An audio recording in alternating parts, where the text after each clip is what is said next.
guys. Happy Saturday. Thanks for being here tonight. Happy Saturday night. It is awesome seeing you all. I see Insidious Tomaz in the chat, Brian, Toxic Hexog. Hey guys, always nice to see you. Thanks for popping back in. I have a really interesting show for you guys tonight. So one of my friends who lives down in Australia, we follow each other on Instagram. I was scrolling through Instagram and he posted something very intriguing that really stopped me dead in my tracks. So he was doing a little astrophotography. And lo and behold, there's an anomaly in there, and to me, I think it's pretty significant. So I'm gonna pull Pete into the chat, pull him into the window so we can talk about it, and I'll continue his intro when he's in here. Hey Pete, thanks for being here tonight. It's so awesome seeing you. Thank you.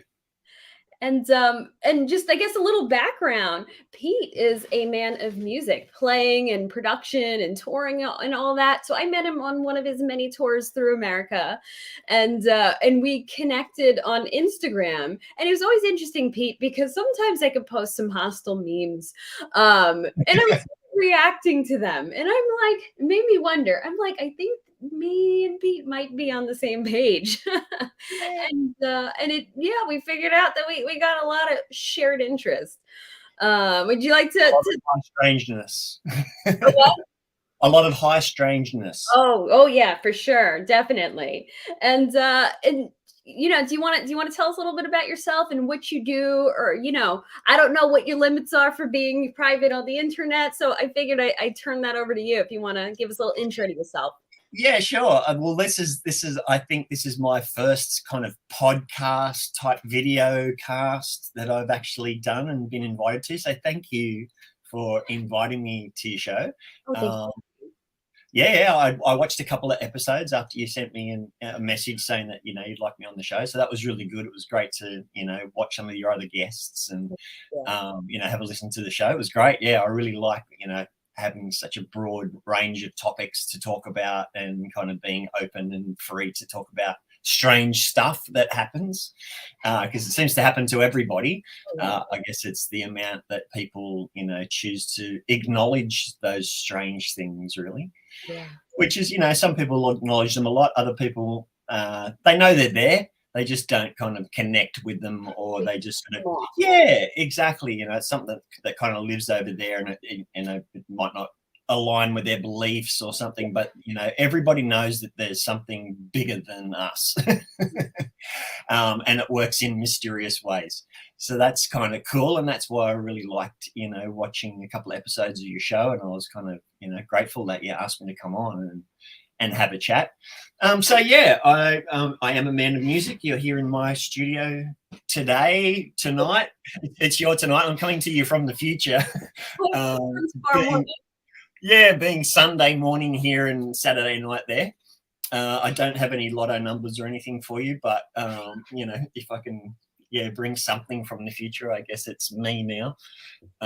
So yes, I have a little studio here in a little village town called Nana Glen, which is it's about 6.5 hours north of Sydney on the east coast of Australia. And I play music, I write music, I produce music, I play with lots of different artists and stuff that come through the studio. But I'm also a touring sound engineer and tour manager, which is where I met you years and years ago whilst touring the United States. Yeah, I haven't been there for a while, but I'm looking forward to coming back.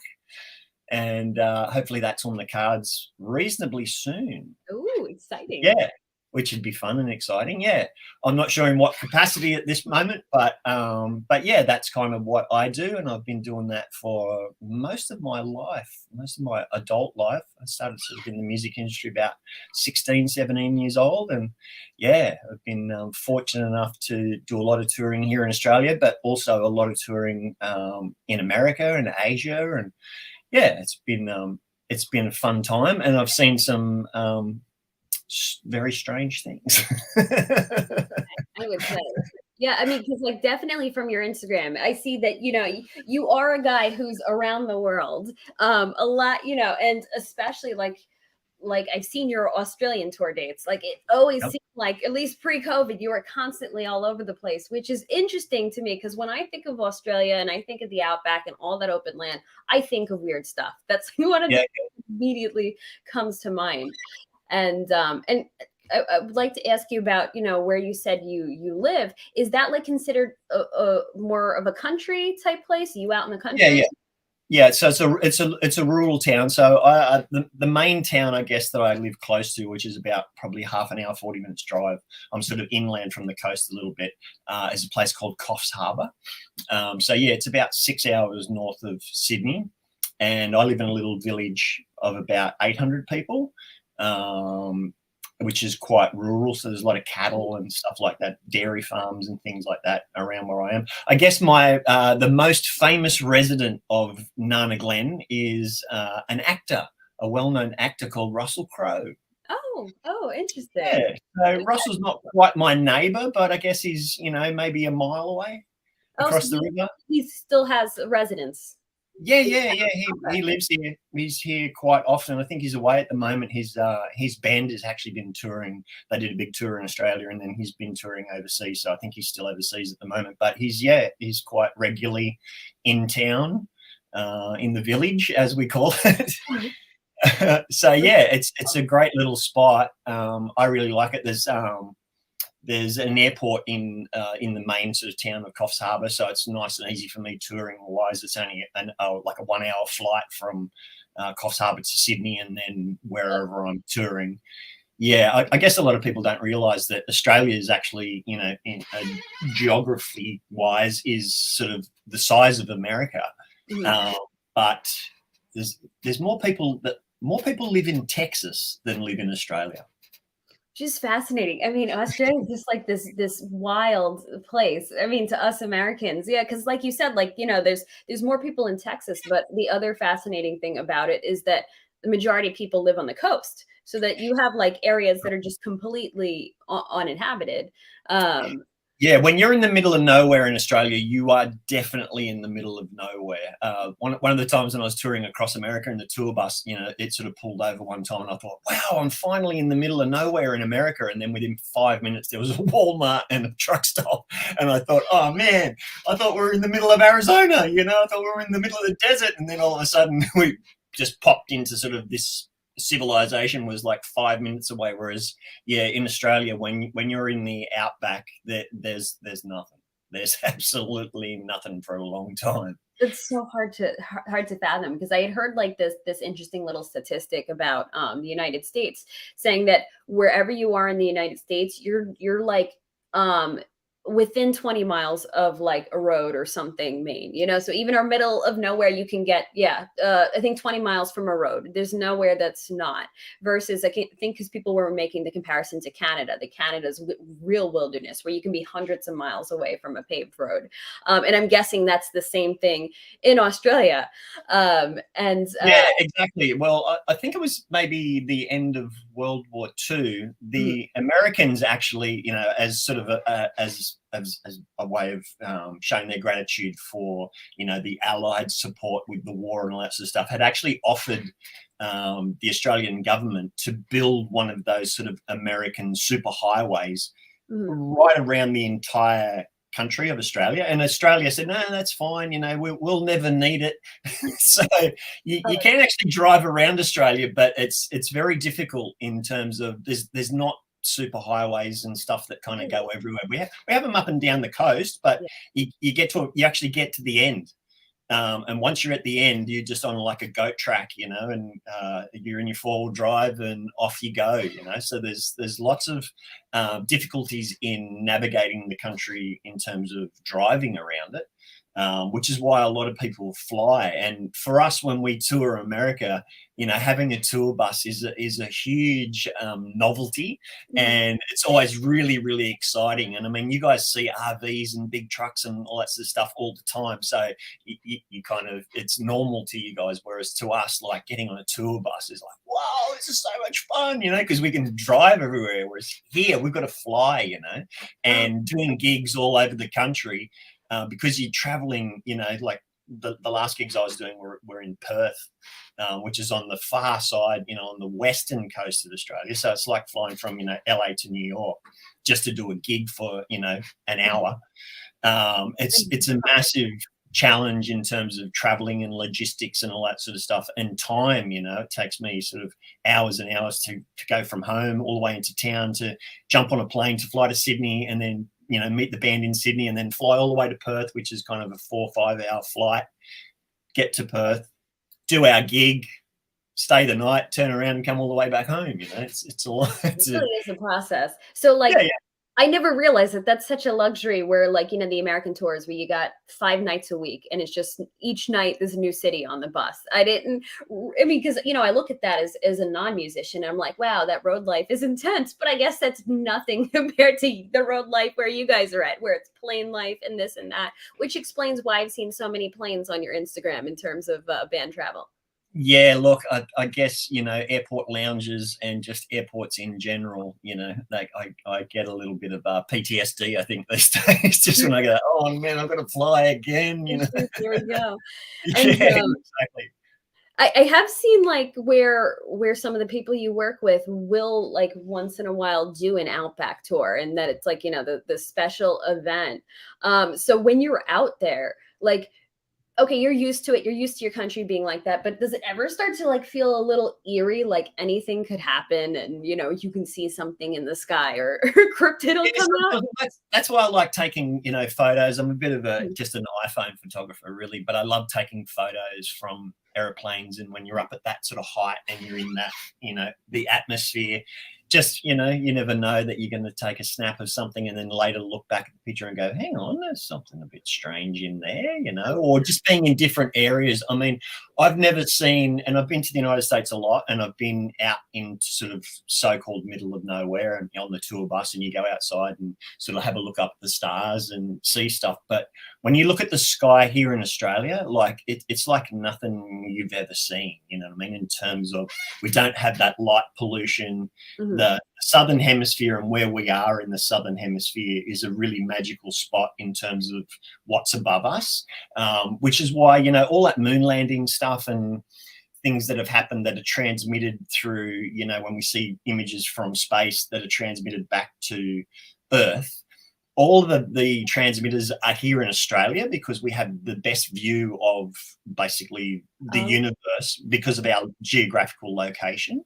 Yeah. So all of that stuff, comes through from Australia, So we've got these amazing, rays of satellite dishes and stuff in the outback because we can see so much more of the sky and the universe than anywhere else on the planet, basically. So it's pretty special.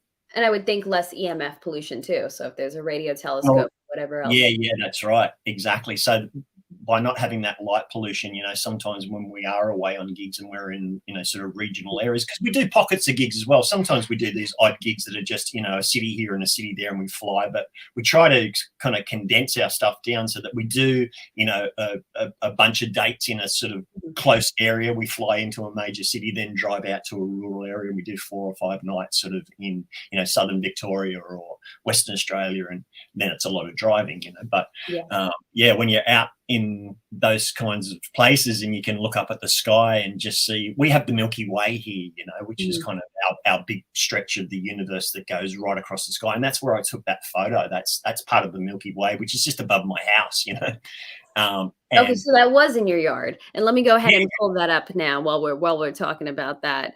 Okay, so it's kind of giving me a little trouble, but I think I'm able to make it work. But let's see. All right. So hopefully, can you see that? Is that up, Pete? I'm not seeing anything. You're not seeing anything? Okay. Let me see which is topping. Oh, I think. Okay. Oh, I forgot that this was such a hassle on StreamYard, but also for anybody that does want to kind of follow along, what is your okay, now I think I got it. There we go. Something. Okay. Oh yeah, you got lots of stuff going on there. Okay. There it is. So Yeah. let me make it big. There we go. Okay. So yeah, I just walked out my front door the other night, and I just happened to sort of look up and I thought, wow, well, it's winter time here at the moment, so it's quite cold, and it was a really clear night, and I was just sort of standing out by my front door, and I kind of looked up and went, wow, man, that's a really great looking shot of the Milky Way, you know. So I just grabbed my iPhone and took the photo, and then, you know, it sort of takes a second when your phone is in like night mode. Yeah. And then I saw it on the screen, and I was like, wow, man, that's looking really cool, you know. But it wasn't until later that I saw that thing there up in the corner. Right up here. Yeah. And I was like, hang on, what the heck's going on there? Like, all the other stars in the photo are, you know, are quite sort of defined. So it's not like I was shaky when I was taking the photo, and you know, I thought if I'd have been shaky, then all the stars would be like that, right? Yeah. But then there's this kind of ghosty looking old man type image. I don't know. It's a little bit abstract, I guess you could make of it what you want. Very strange, but it doesn't look natural, whatever it is. No, it doesn't. And then like I looked at it for a while, and I popped it up on my Instagram, but I sort of didn't really take too much notice. Then I started looking back at the photo on my phone, and I was like, man, that's really interesting. And then it all sort of started, you know, my brain just went into overload. Like, brain starts going. Yeah, exactly. And I thought, wow, you know, I wonder if that's some kind of sign, or is it like, what is it, you know? Little backstory, I lost my dad last year to bowel cancer. I'm sorry.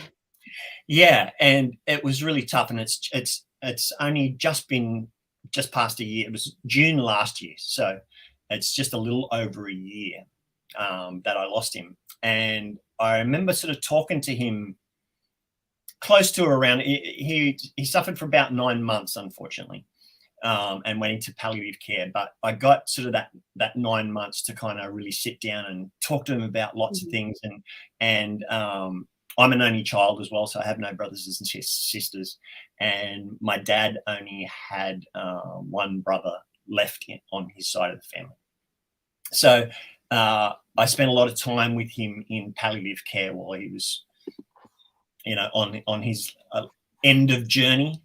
And my dad was very religious, like for about the past 25 years of his life. He was very, very devoted to his church and all that sort of stuff. And even though those kind of beliefs didn't align with us both, we still had very interesting chats about things that did align and connected together.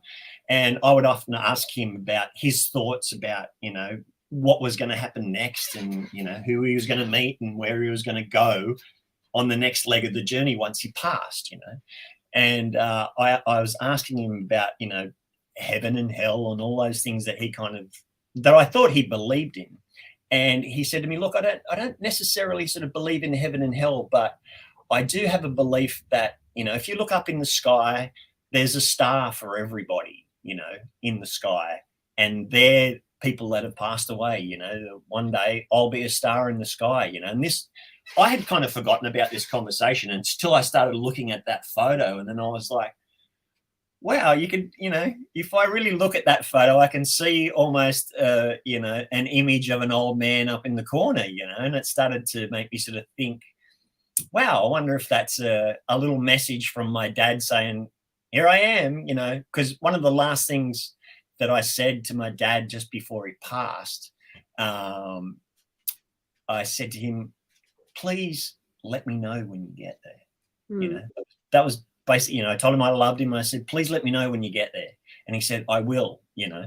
So I guess in the back of my mind, I've been kind of looking a little bit over the last year, you know, for a little sign somewhere. And I do quite often, and I have quite often in the last year, just gone outside, you know, before bed and had a look up in the stars and, you know, say, did you make it? You know, and and then all of a sudden I get this photo. So it kind of, I had a little warm feeling in my heart, like, I think I'm going to take that as the sign. You know, it's funny, people, you know, go outside when they're in moments of despair and they're like, give me a sign, you know, and there's a thunderclap and the thing, and they're like, well, was that a sign really? No, give me a sign. Give me a sign. Give me more of a sign. So, yeah. It was one of those movie moments. Kind of, yeah, you know, but so I just thought, no, you know what, I'm going to take that. I'm going to take that as a sign that, you know, my dad said, yeah, here you go. I'll put a little anomaly in your photo and you can make of it what you will. Yeah, it's pretty incredible, and it's so nice that it also has that special meaning to you, regardless of what it is and what it might, you know, it brings you that comfort. It brings you that peace. And so I'm sorry if I was immediately going into the aliens. No, that's fine, because that's why I was thinking the same thing. You know, it's like it could be a sign from anywhere, really, couldn't it? You know. Yeah, no, I mean, it's pretty incredible, and I think, you know, all aspects of it, all things considered, the fact that you live somewhere where, first of all, where you could just walk out into your backyard and see that, you know, like, it sounds like just a wonderful place to live, that you can get that peace outside in nature and just have that comfort, regardless, you know, not like being in a city and trying to step it onto your balcony when you're having a moment and you hear traffic. You know, you that's live right. in a really beautiful, peaceful place, and then to go out and feel like that's a sign from your dad. You know, and Brian was just saying that signs are everywhere, but so few can see them. Yeah, that's right. And I think once you sort of have that little bit of an awareness of, you know, we all sometimes kind of ask for signs of, you know, am I doing okay? Am I doing the right thing? Am I on the right path? Am I, you know, we all ask those things for that sense of inner guidance, I guess. Everybody does it. Everybody does it in a different way. And whatever way you choose is the best way. It's the best way for you. Whatever resonates with you, whatever feels the best for you is the best way. And that inner guidance, I guess, it's kind of interesting these days that we are being encouraged to rely on that inner guidance less and less. You know, the powers that be kind of encourage us to listen to the news, listen to this, look up information on Google. Don't search for information within, search for it without, but through a medium rather than searching without. Let us feed it through you. So you think you're getting it independently and you think that you're sourcing everything, but we're going to feed this to you. That's exactly right. So, you know, we lose that sense of inner guidance. Some people just call it a gut feeling. Some people use guidance. Some people pray to get an answer. Some people meditate, and that, for me, that's what resonates more with me is meditating and being in quiet spaces and going outside into nature and switching off, you know, digital Wi-Fi and trying to connect more to an analog, natural Wi-Fi, you know, that you can tap in, because there is a force that's bigger than all of us, and everybody on the planet seems to recognize that there's something else. It's just that they can't pinpoint exactly what that might be, but that doesn't matter, because as long as you can pinpoint it for yourself what it might be God, it might be the spaghetti monster, you know, whatever you use to wake up in the morning and continue to be a good person is the best thing for you to believe in. And if you can believe in yourself, then, you know, that's a good place to start. I believe. At the very basic, the very, very core of it. Because I mean, faith, belief must be so powerful if the powers that be are constantly seeking to destroy it. So, you know, so you kind of got to look at what they want to destroy, and you know, then you're like, okay, then there's something to it if they're going after it that much. Yeah, exactly. You know, so I try to tend to rely more on that inner guidance, you know, and still ask whatever it is. You always look to the sky, or people put their hands together, you know, as if you're sort of transmitting somewhere.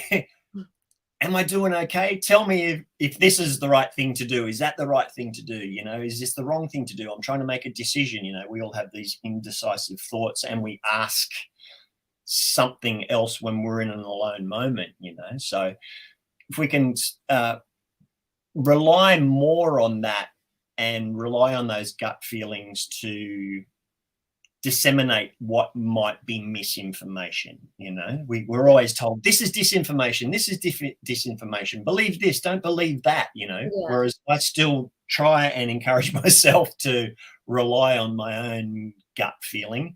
And same with my children, you know, because they're in a world where they're more connected to the digital environment. I have to be connected to it just because it's a part of life now, and it becomes part of my work and all that sort of stuff. However, I was born before the internet, so I still remember what it's like not to have that, but to rely on that inner guidance to find information and talking to people of experience. And that's how I, you know, learnt my job. You know, I couldn't go to university to become an audio engineer because it was firstly never considered a real job.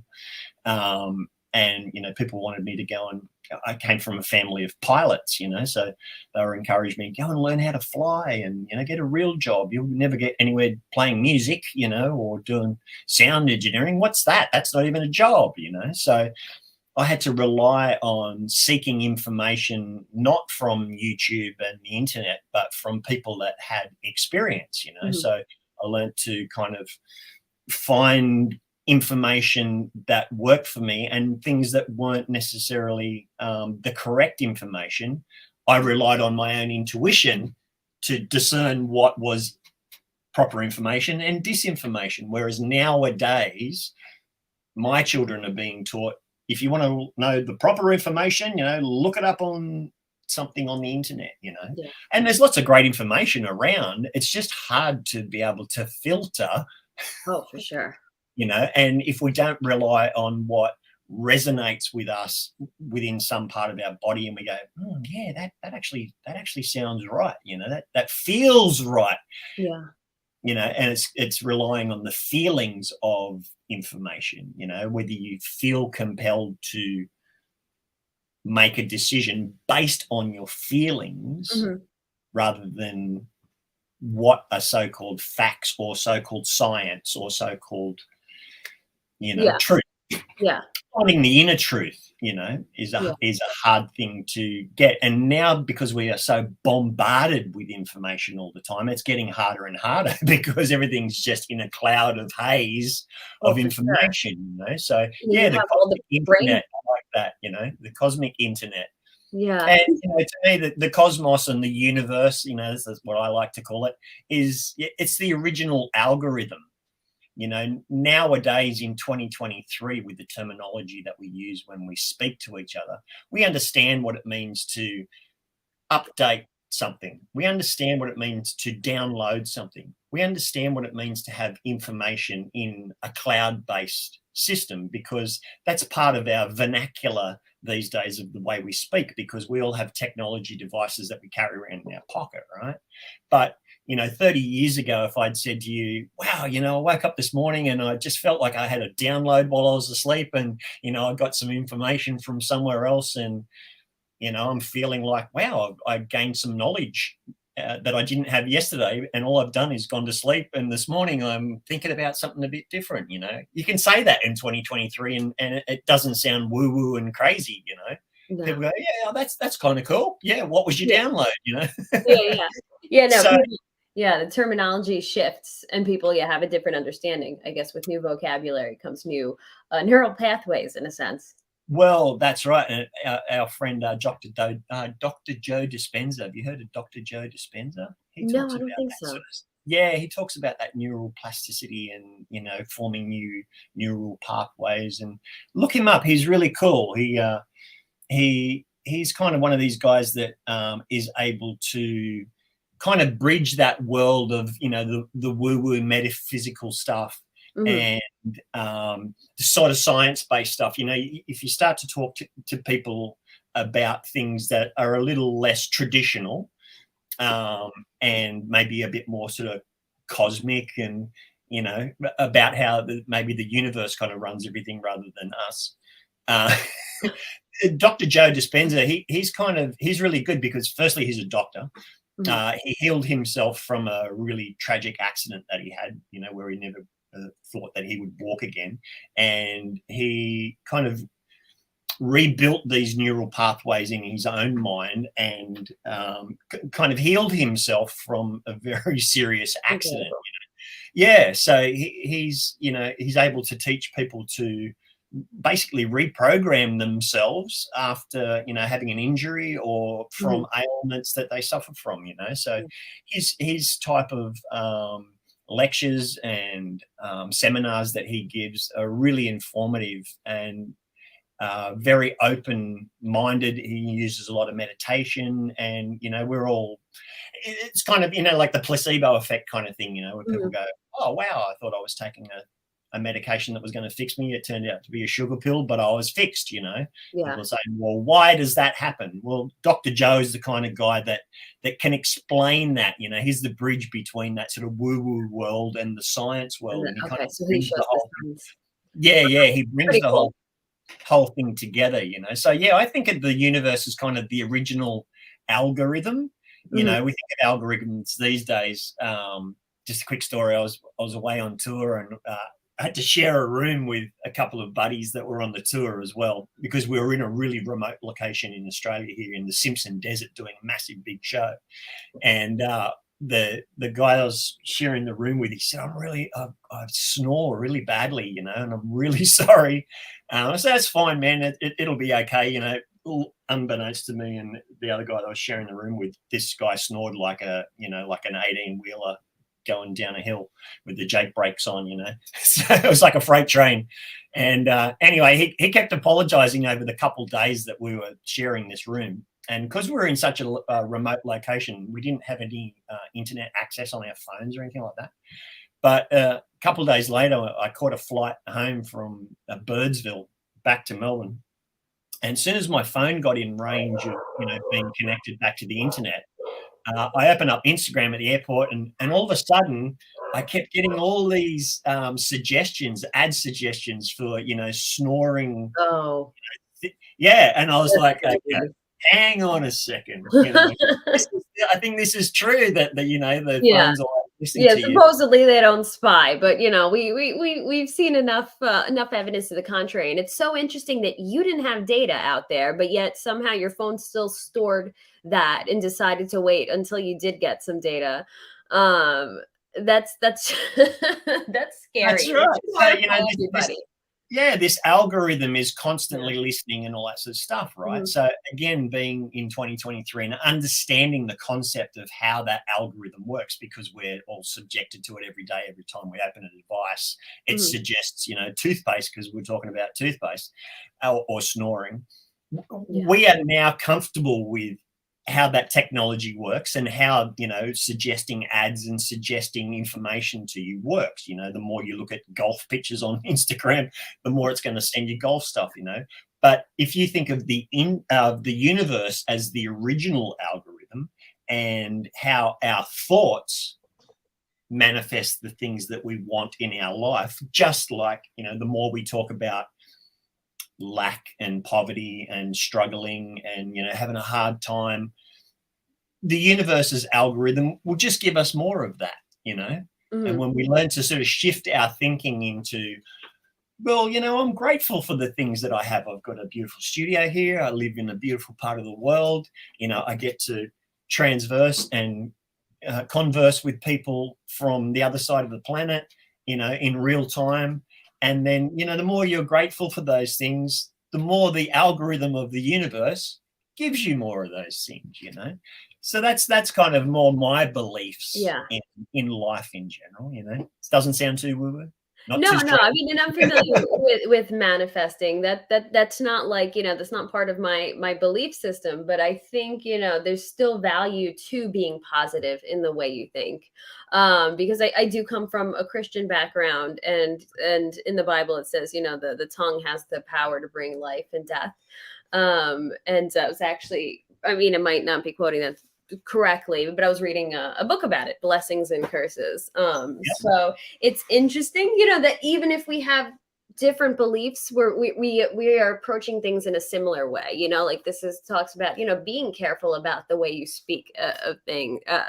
Because it's powerful that are spiritual ramifications to the things you say and the ways you um the things you say, yeah, and the things you think, and how you carry yourself through life. That's So right. Well, the essence of the information is still the same, isn't it? It may have a different rhetoric or a different interpretation, but at the end of the day, it mhm, still comes back to being aligned with the same thing, and that's what resonates with you. It resonates with you when you read stuff like that. You yeah, get a feeling inside, and you go, "That to me feels like a truth." That feels, and then you own that truth. That mhm, becomes part of your inner guidance, and you feel I can gather information from here and there, but I then align it within myself as to this is what helps me carry on. yeah, yeah, yeah, and again, and I love that we can reach across, like we were saying, these different beliefs, and we're kind of coming from a similar way and approaching it differently. But we can sit and have this conversation and approach our lives in similar ways, and Well, I think that's the thing that ends wars, not starts them.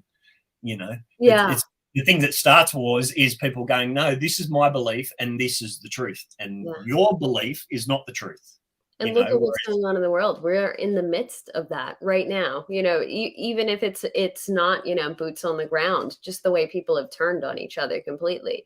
And I'm sure you've seen a lot of that where where you're at, because, or at least what we've been fed. And I understand we have to be wary some what we're getting fed through the media, but even what I'm seeing on social media from things people are posting personally about their lives.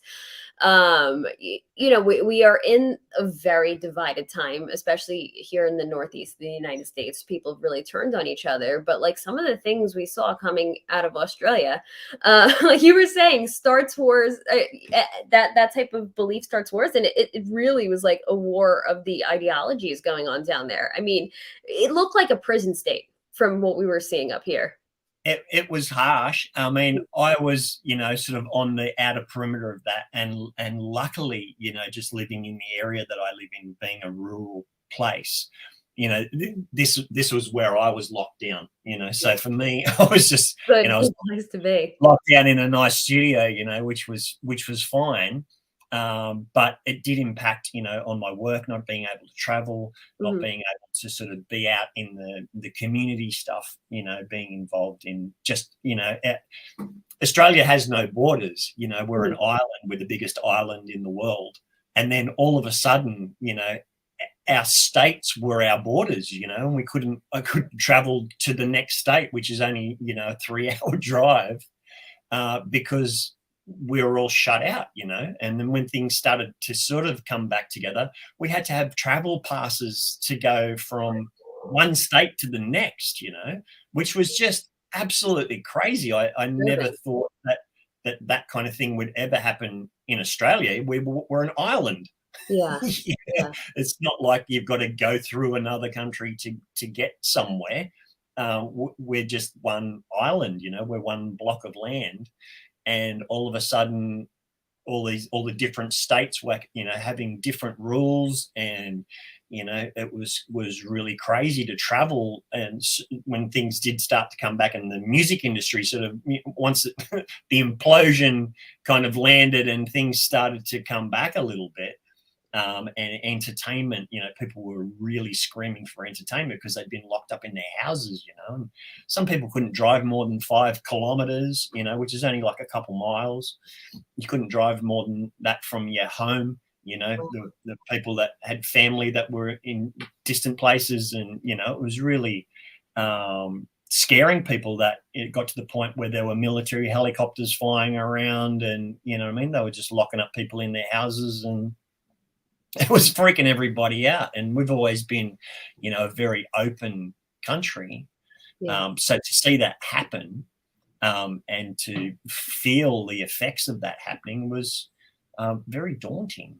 That's for sure. Even though I was on the remote edge of that, and you know, my property here is I'm kind of on a small parcel of land, only about 3.5 acres, but even still, you know, I couldn't imagine what it was like for poor people that did live in apartments and that lived in the city, and they couldn't leave their house. You know, Wow.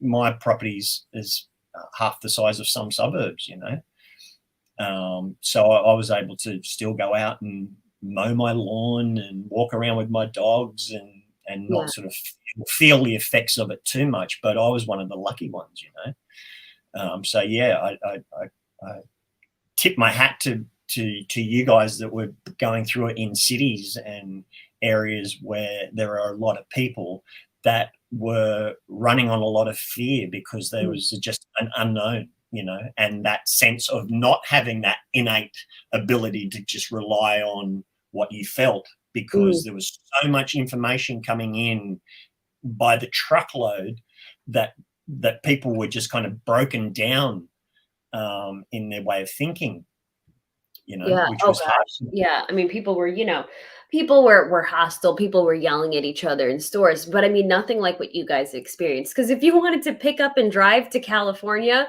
nobody was going to stop you.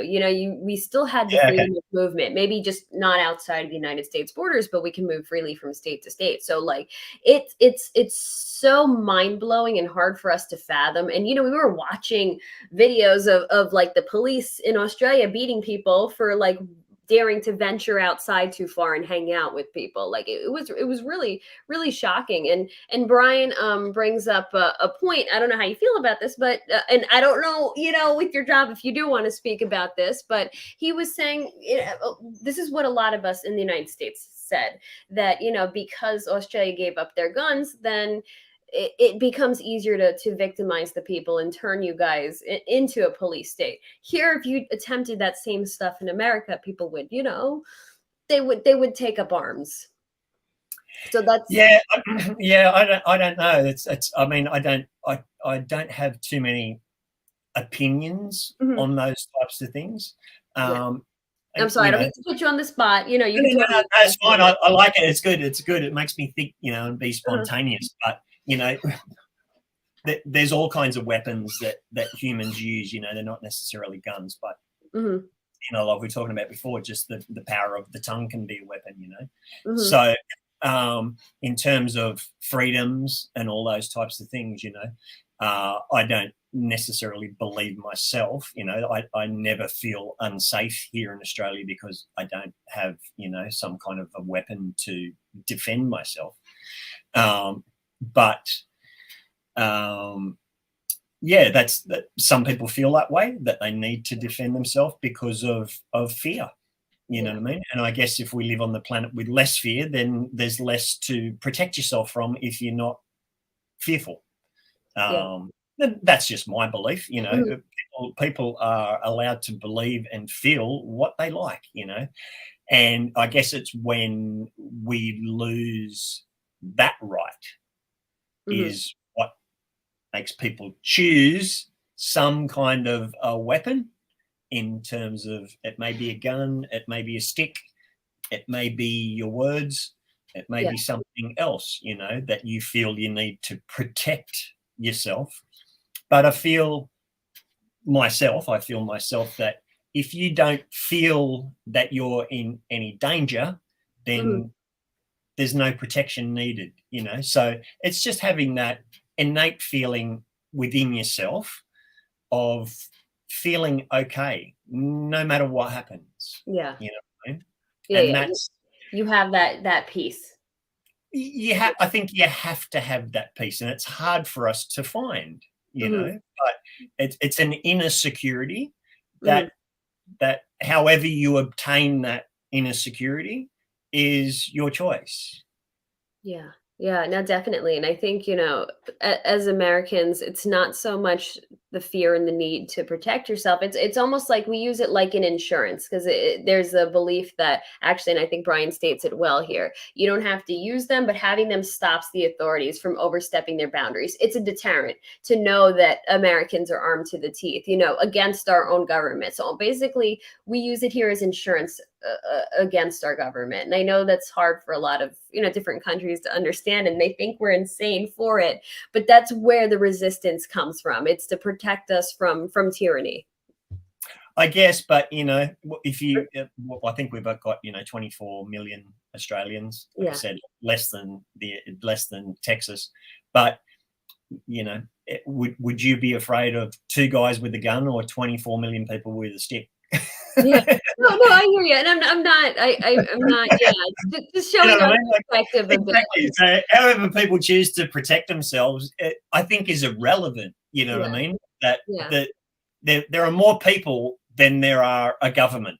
Mm-hmm. So, whichever way the government chooses to enslave its people, at the end of the day, the government is still smaller than all the people. Yeah.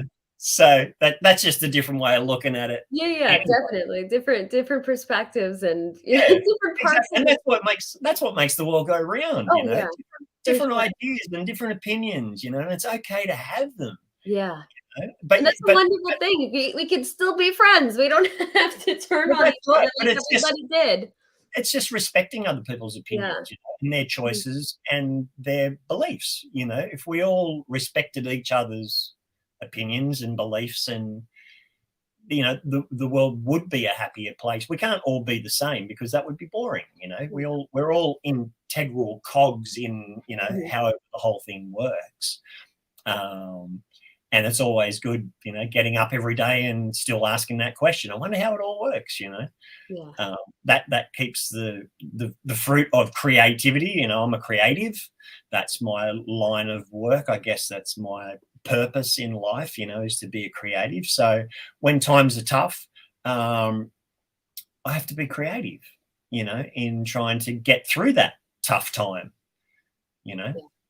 Yeah. So your art is your outlet for that too. It gets me through. That's right. Yeah. And not just be creative in an artistic way, but be creative in my life. You know what I mean? Like, oh, okay, half the world's locked down. What am I going to do today? Because I can't go and do what I normally do. So I've got to be creative in another way, So I just use my creativity to think of new ways of doing things. At first, when the shock of those things happen, we're all a little rattled and kind of like, oh, wow, the norm has been broken, So, and I mean, no one can actually define what normal is anyway. So that's fine. You've always got to be creative, haven't you? Because what does normal mean? Yeah. It's just things that we're used to. Exactly. So, once that's broken, it's like, okay, rather than fall apart, for myself personally, I think, okay, I've got to think of a new way of doing things, Still got to eat, but I'm lucky that I live on a bit of property, so I'm going to go and plant some potatoes. I've got some garlic growing at the back of the studio here at the moment because it grows in winter time. And you know what I mean? I've got a couple of things in the ground so that, if I get a little hungry and food's hard to get, then I've got stuff out the back. I'm not kind of doomsday prepping or anything like that, but I'm just trying to kind of. But you have the ability to, if you want to. You have that freedom and that ability to, like we said, with your large property that you said is big as like some suburbs, like that's. That's not that big, but it's about 3.5 acres. But sometimes, well, look at New York and those kinds of places. You get these small little counties and stuff. Yeah. So I feel like a king here, being in, like I said, in the little village. I'm right in the little, the center of our little village, but I've got a 3.5 acre block. Which is great, and it's it's a beautiful winter's day outside with a clear blue sky. So I'll have to try a little more astrophotography, I think.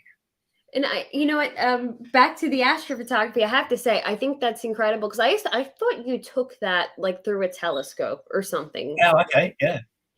So you just stepped out and you put your camera to the sky, your iPhone.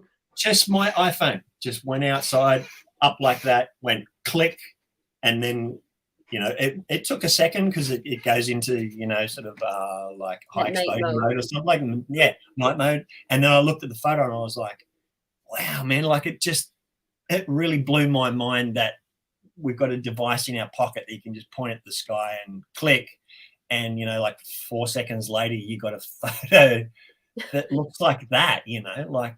I mean, and my mind is blown that's what your sky looks like too. Yeah, and that's every night. And see, everything here, our night sky is completely backwards to yours, right? So you guys have Orion's belt and all that sort of stuff, which we can see here, but it's upside down. So the Big Dipper, right? You guys call it the Big Dipper. Yeah. We call it the saucepan, right? Because it looks like a saucepan. A saucepan, right? So there's 3 dots this way, and then there's like 4 dots that way. So it looks like a saucepan. So we call it, that's what we call it since we're kids. You look at the sky, and where where the saucepan is, you can kind of get a bit of direction. We also have the Southern Cross in our sky as well, which points north. Okay. Yes, but see, you guys have some different constellations down there too. Yeah, exactly. But we also have similar ones, but they're round the opposite way to what you guys see. So you guys see the saucepan as Orion's belt, which is back actually upside down. So yeah, when the first time I was in America, I was looking, I was like trying to find the upside down saucepan. Where is it? Yeah, completely different. I was about to make that joke about the drain swirling the opposite way, but I heard that's a myth. No, it's not a myth. So it is real. There's a couple places on the equator. I think there might be one in like Brazil or somewhere, or the lower part of South America, where the equator crosses the land, and there's actually like a tourist thing that you can go there, and it's like a bowl of water, and they kind of move it over there and swirl the water around, and it goes that way, and then they move it across the equator, and it spins around the other way. So it's kind of some that would be awesome. magnetic phenomenon that works. Yeah, that would be right at my alley to go check out something like that in person. But no, I mean, so many things like fascinate me about your country, and again, just like I was convinced that was through a telescope. So so to think that you see that when you walk out there in the sky, and just that little anomaly. I think somebody had commented, and they had said that it looks like you got part of a tree in there. And I'm thinking, if you have a tree, and you would have made that connection if you were close to a tree. But to me, that did not look like a tree. No, I do have some trees in my front yard, but but where I was taking that photo, the trees were way off to the side, because I did take a couple extra photos sort of that night. If you give me 1 second, I might be able to sort of bring one up here for you, because they're just in my camera roll. And there was a couple of the trees that I actually took with sort of stars in the background, but I sort of had that's probably terrible to see, but you can see, you could clearly see the lights in the trees.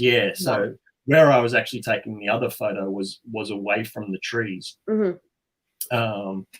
So yeah, that's why I was kind of like, have I kind of called something in there subconsciously? I did have a paranormal experience one time. Oh, one time? Okay. Well, before we go into the paranormal experience, just to wrap that up, something that I was just thinking about when I saw that. Now that I know that's not through a telescope, it reminds me of that thing where they say these things are flying around the sky and they're kind of cloaked. You can't see them. So I feel like your iPhone revealed, because of the way that it enhances and brightens things up. I feel like it caught something that was cloaked up there above you. Yeah, I've decloaked something. Well, So, or maybe I guess it wanted to be seen and it put itself in there. But definitely, that looks like some sort of metallic structure to me. So that was awesome. And you know what? I'm gonna put your Instagram, once this is over, in the description, so that whoever wants to follow you and see that right there, right there in the Instagram, so that way everybody can go and check it out. I do a bit of stargazing here, because you do quite often see the International Space Station really close here in Australia. Like it flies across, you know what I mean? And you can just see this. obviously it sort of looks like an aeroplane, but it doesn't have the flashing lights of an airplane. So, you know, and there's an app that you can get on your phone and you can track the International Space Station that quite often flies right over my house. Cool. But every night I love to, and I used to do it with the kids when they were much younger. We used to go and lay on the front lawn and we'd spot satellites. Mm-hmm. You know, so you can see the satellites just flying through the sky all the time because the sky is so clear here, you know. Yeah. Yeah, and definitely not the skies I'm used to seeing. And so you said paranormal experience. So when you say paranormal experience, look, I think it was around the start of the pandemic time, you know, when things were starting to get locked down and we were, you know, very used to being at home. My eldest son had just moved to Queensland, which is, like I said, about 3 hours north of here. And I had started losing gigs because, you know, I had a whole year's worth of work planned, and which was very rare. 2019 was a great year in terms of, you know, stuff I was doing musically, and the artist that I was working with. We had just done a 20th anniversary tour of one of her albums, so we'd been around Australia sort of 4 times, all sold out shows. So 2020 was looking really good because people had fallen back in love with her again, and, you know, we were kind of, gigs were just getting booked in left, right, and center. We had a whole bunch of festival dates, and we had a tour planned ourselves. And so management called me and said, "Get ready for 2020. Like, we need you booked, locked in until, you know, sort of mid-December 2020. Here's a whole bunch of dates." So that had been a while that we'd had, you know, such a huge influx of work that was sort of locked in and ready to go. So by March 2020, when things started to sort of fall apart, and, you know, I've been in the music industry all my life, basically, and, you know, I could count on 3 fingers how many gigs I'd ever lost to being a cancellation or, you know, a weather event or something that, you know, had postponed shows. You know, it just didn't happen. So all of a sudden, you know, I was getting a phone call. Look, like, next week there's been a problem. You know, we can't do those gigs. Stuff's getting cancelled. And then kind of within about a whole week, the span of a week, like, the whole year was gone. Wow. Which was just devastating, you know what I mean? Because it's my livelihood, and when I'm not out on the road, I'm in the studio, you know. So I thought, okay, well, at least I got some studio work, but studio work relies a lot on, you know, people out touring and selling records and making money, you know, out live. They spend their money in the studio when they're not on the road, you know. So to kind of be sitting around going, now I really do have to be creative. So, you know, I'd lost some gigs and lots of stuff, and a friend, my wife's, it was her daughter's 21st birthday, and that was up on the Gold Coast. So she said, well, you can come to the 21st birthday. So I went up to the 21st birthday, and my son had moved to Brisbane a few months earlier at the end of 2019 because he'd got himself a new job up there. And anyway, he came to the 21st, and I said to him, look, buddy, the whole world is just going crazy at the moment, and I believe they're going to, like, shut the borders between the states. So here's your opportunity now if you want to get out of the state that you're going to be locked down in. It was in Brisbane, you know, which is a major city. So I said, if you want to get out of Brisbane and come back home, now's the chance. You know, we can go after the party tomorrow, or go to Brisbane, we'll pick up all your stuff and we'll drive home, which is what we did. And they were basically putting the barriers across the road as we drove out of Queensland back into New South Wales. What a smart call.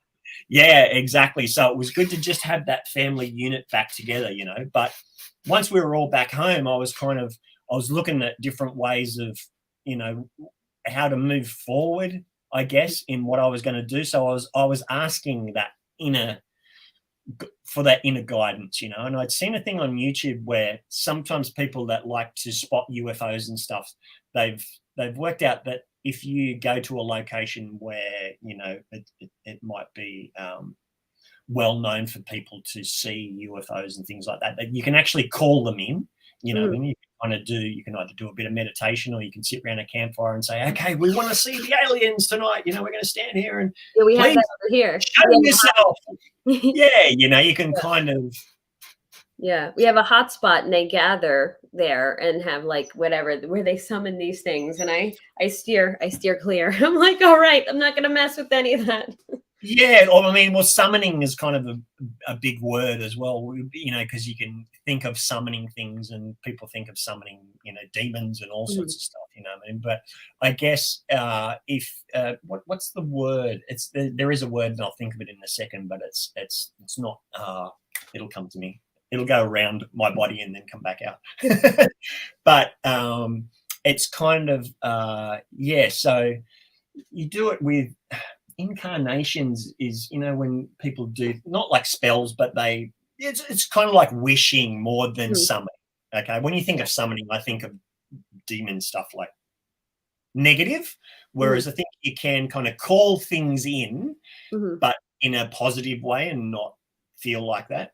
So I had seen a couple of these things on like YouTube and stuff where people would go to these locations and they would, you know, put out these thoughts of, you know, I wish to be contacted, or, you know, Mhm. sort of like summoning, but we won't use that word.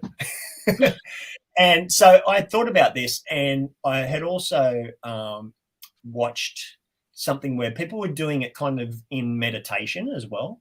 So they were bringing in these kind of contacts with, you know, like the Pleiadians and the Mhm. Arcturians and all that kind of stuff. And they were doing it through meditation. So you're just kind of making, rather than wishing to see a craft over a hill or whatever, you know, you're kind of doing a similar thing, but you're calling in, I guess, the energy of those beings, or that presence of a galactic family, that type Okay, of I thing. think I have seen a little bit about it. Do they call it channeling? Is that what they're Well, it's similar to channeling, but Mhm. I guess you're calling in, you know, like I was talking about earlier, you know, when we are talking about that, understanding that common vernacular of, oh, things are in a cloud, you know, your Mhm. information lives somewhere else.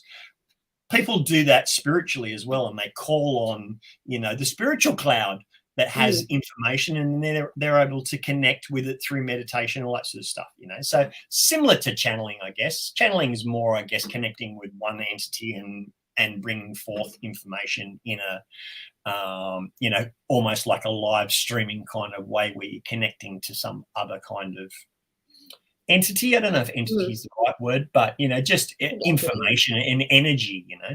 So I tried sort of doing a similar thing within the meditation that I was doing, and I thought I'll just see if I can call on, like, you know, the Arcturians to, you know, give me some information on, you know, a way forward, or move how do I become creative in the situation that I'm in, where everything's locked down and I can't go to work, you know.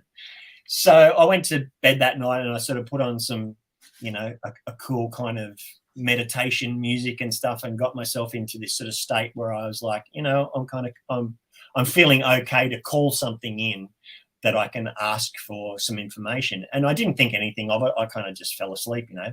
But I woke up about 2 o'clock in the morning, and, you know, sometimes when you sort of you wake up, you don't open your eyes, but you wake up and you kind of know you're awake, because you might be able to hear traffic, or you can kind of hear stuff, but Mhm. you're still in that sort of dream state, you know. And I sort of woke up in that sort of level of awareness, where I didn't open my eyes, but I could feel that there was a presence in my room, you Ooh. know. Yeah, I was like, I called them in, and holy shit, they're here. Oh, They're shoot. here. Yeah. Yeah, so I started to get a bit scared, you know what I mean? Like, I was laying there in my bed and I was like, I am awake, aren't I? Yes, I am awake. Yep, I'm awake. I'm not opening my eyes, because they're here. Like, I could feel it in my room, like my kids had come in the room, you know what Yeah. I mean? Like, they were there. And I could almost sort of see, even though it was dark, I could kind of see this bit of a haze behind my eyelids, you know, like, okay, there's actually something in my room. And I think if I open my eyes, I'm just going to be scared shitless. So Mhm. I'm going to keep my eyes closed, and, you know, sort of, I won't say it. I didn't say it out loud, but I kind of said it in my mind. So, you guys are here, aren't you? And I got a response. It's like, yes, we're here. Oh, And I was shoot. like, okay, well, I'm not opening my eyes because I'm going to be too freaked out if I open my eyes and I see, you know, an 11-foot pair of Arcturians standing in my room. But I knew it was them, you know, and they have this so-called kind of blue aura about them, you know, and I was kind of like, wow, I think they're here. I didn't feel scared in the sense of like I felt like it was evil or you know, that kind of scared. I think I was just scared that it felt like it worked. Okay. More than anything. Yeah. So yeah, I wasn't scared that it was going to be something that was going to like attach itself to me, or I don't have that fear of those kinds of spiritual things, you know. And you know, when I do my meditations, I like to do a little bit of spiritual type protection and, you know, surround myself in white light, those kinds of things that make me feel comfortable enough to do that. It's not like getting drunk with a couple of friends and you get a Ouija board out, you know. I mean, that's crazy shit, you know. So I think it is possible to do that stuff. But anyway, so I felt this presence in the room, you know, and then I felt a communication with what was going on. So I guess I kind of felt comfortable enough to say, well, you're obviously here. I'm not going to open my eyes because I don't want to be just scared or startled with what I might actually see. And they said to me, no, that's fine. And we don't want to scare you, you know what I mean? But we're here because you asked us to come. And I was like, right, okay. And they're like, well, what's your question, you know? And I was like, well, I'm feeling lost because I don't know what to do in terms of, you know, what's happening in the world, you know, what do I do? And they were kind of like, we can't give you the answer of what you should do. However, you should rely on what you feel is best for you to do, for you and your family.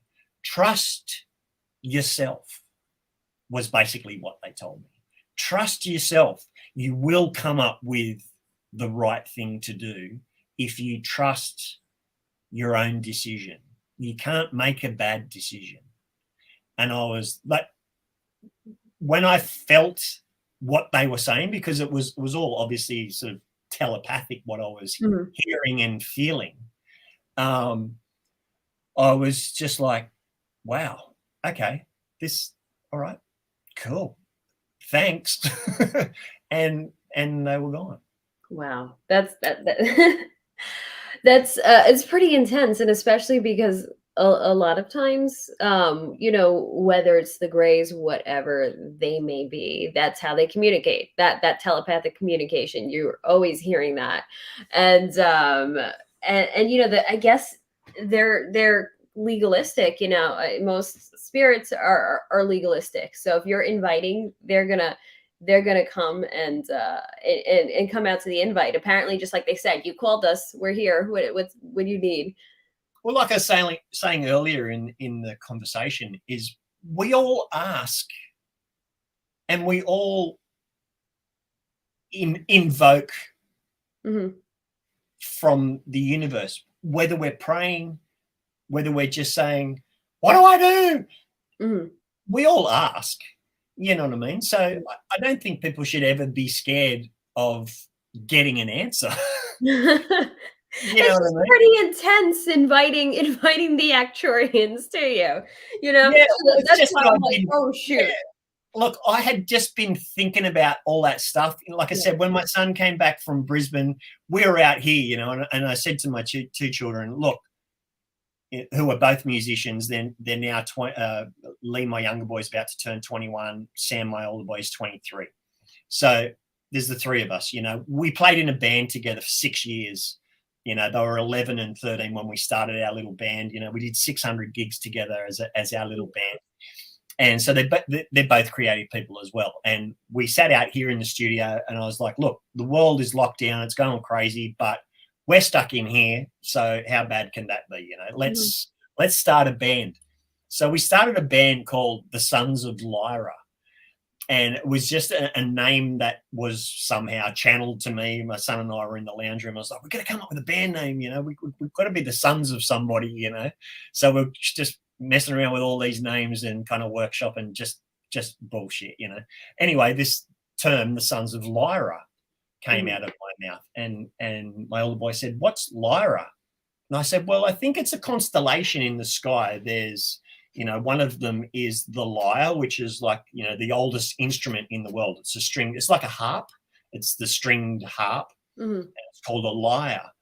Anyway, there's a constellation called Lyra, which is, I think, close to the Pleiades. And it wasn't until after I came up with this name that we then started looking up on the internet. What does Lyra mean? What's all this stuff? You know what I mean? So all this extra stuff came in after we'd come up with the name of our band, you know.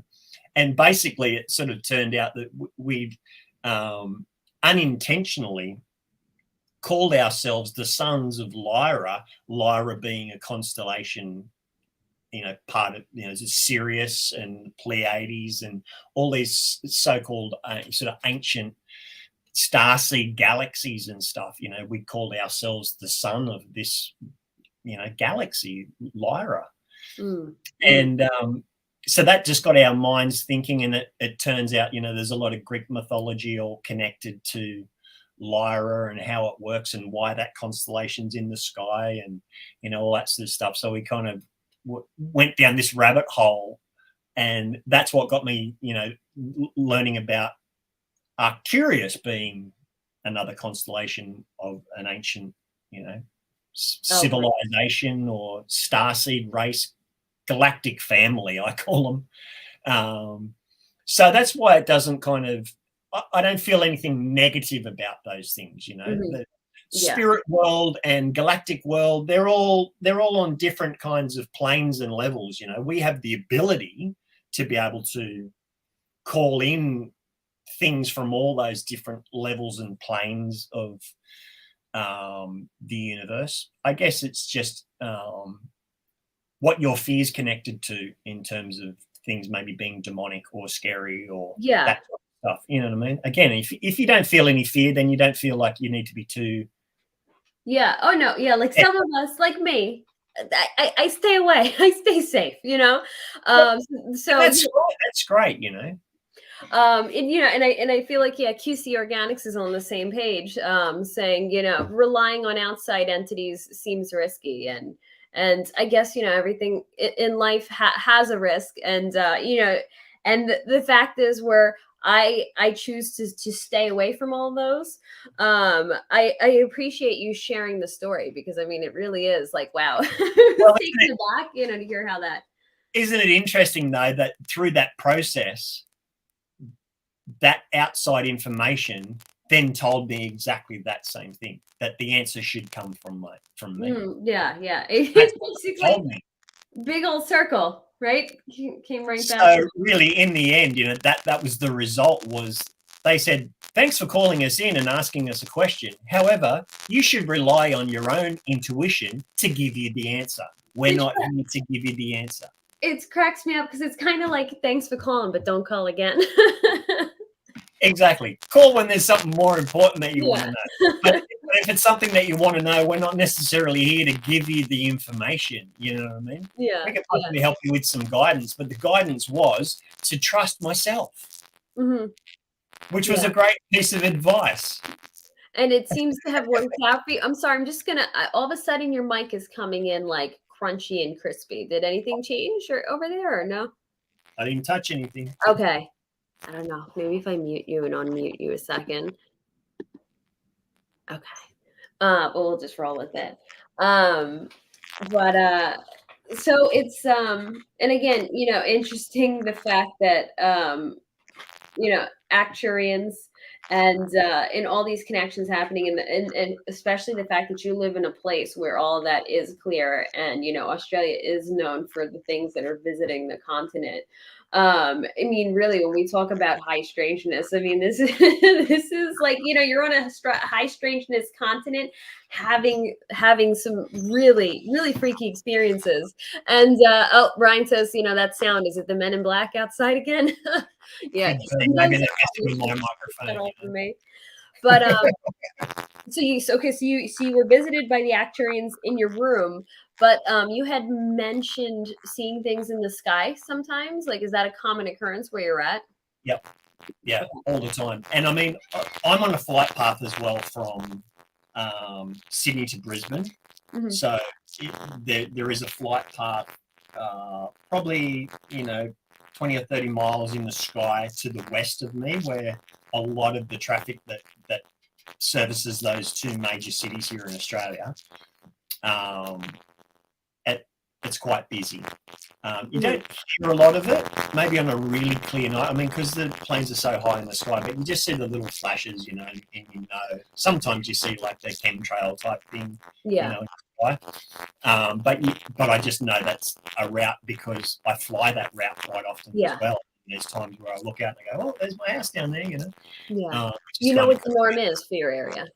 That's right, but outside of my bedroom window, I've got sort of my bed faces north south, directly north south. So I'm about 2 degrees off north where I am right now. So I'm actually looking due south, and so I've got a really nice view of the sky and kind of a little bit of landscape outside my bedroom window. So at night, when the lights go off and stuff, and I'm laying in bed, I kind of can get a little bit of that view, like that astrophotography view is just my view out the window every night, And there's quite often that I'll say to my partner, the aliens are here, and she'll wake up and she'll go, oh yeah, there they are. And it's just a light that we see in the sky, and it's not a plane because it doesn't have the red and the green flashing light. It's just a bright light that'll be there, and then all of a sudden it's gone, or something will be over there. So things appear, and it sort of becomes normal where you don't get freaked out like,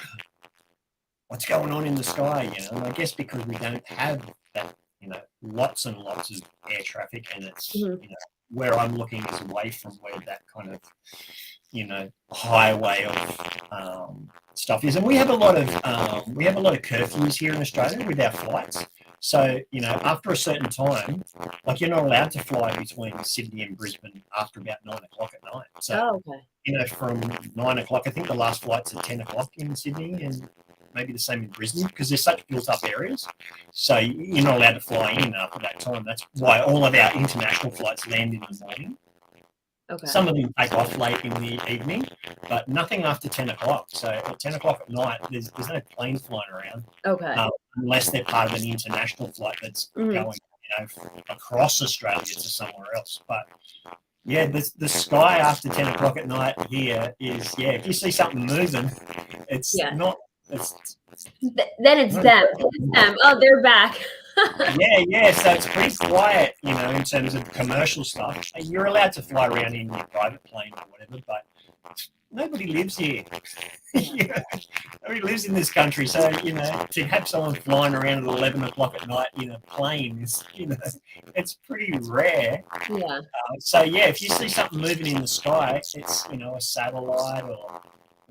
Elon Musk dumped a whole bunch of Starlink satellites up, and we get to see all that kind of stuff because, again, we have such an amazing view of the universe from this country and just where we're geographically located. Oh, it's incredible. I hope I have the chance to visit it someday. Yeah. A lot of people that do come here are just like, wow, this is just sort of, it's the same but so different. Oh, I mean, anyone I know from here who visits is just like instantly in love with the country. As long as you can put up with the accent. Oh, the accent is wonderful. It's great. I love hearing it. Well, that's good, as long as it's not too confusing. I'm not going to talk about no, not at all. Burrows or crazy kind of animals, or everybody thinks that everything here is going to kill you. You would think we would have more guns because people aren't scared of the government in Australia. They're scared of frigging spiders and fucking snakes. I've seen some of those pictures of like what's in the house and like where these things hide, and it's pretty intense. And But also, like, speaking of the accent, I love some of your guys, like, the different words you use. Okay, Yeah, I love the word dunny. Dunny, yeah, the dunny. Always get such a kick out of it. And I have a friend from Sydney, so I'd always tease her and be like, I'm going to the dunny. Yeah, well, you find a lot of your own personal intuition on the dunny. You know, Oh, it's yeah. just, yeah, it's a place to, it's a place to think and contemplate. Introspection. And yeah, exactly. And just the word dunny is a great word anyway, I guess. Yeah. Yeah. And it's a toilet for if people don't know what the word dunny means. It's the toilet. Or as you guys like to say, it's bathroom. The word toilet for some reason is like taboo in America. I've said to people, where's your toilet? And they're like, oh, the bathroom's over here. Oh, that's funny. I guess, I don't know. We're pretty, maybe not New York. We're not too easily offended, but I can picture some places, being a little more proper about it. But yeah, so I always got a kick out of whenever I saw Donnie on social media and kind of. Oh, yeah, well, you would have seen a lot of dunny photos. Say that again, your audio cut out. Oh, you would have seen a lot of dunny photos. People like to take photos in the days. Yes, that was where I learned the word from. Right, yes. And it's, they just use the location. They're not necessarily doing their business, but they're taking photos there of, I'm about to go on stage, here's my outfit, but I just thought I'd take the photo in the dunny. I love that theme. It was a good theme. But so I'm gonna end it here. And if you have a few minutes, yeah, I'll catch you in the green room. Yeah, Sunday after. It's just a lazy Sunday afternoon. Oh, cool. All right. Yeah. So I like to catch you before you go. So I'm going to wrap it up here. I appreciate you hanging all this time. And thank you to everybody in the chat who's hung out and stayed the whole time and listened. And thank you to everybody watching in the replay. So I'll see you in a few minutes, Pete. Okay. Thank you. Thank you. Right. So guys, that was a fun show tonight. So thank you all who came back. Thank you to everyone who's new. And yeah, like I said, thanks to everyone watching in the replay. I definitely would highly recommend going and following Pete on Instagram and checking out his checking out his astrophotography. Like I said, there is something to that. And he said it's not a tree. I am convinced that he caught something uncloaking itself. So I'm going to put Pete's name in the chat so you guys can go find him on Instagram. And or if you want to come back to this video, then I will end up putting it in the description also. So if anyone here can like and sub, I would appreciate that. And if you want a way to support the channel, those are down in the description too. So I will see you guys next week. You all have a good night, and don't let the aliens or Acturians bite. All right. Have a good night, guys. Bye.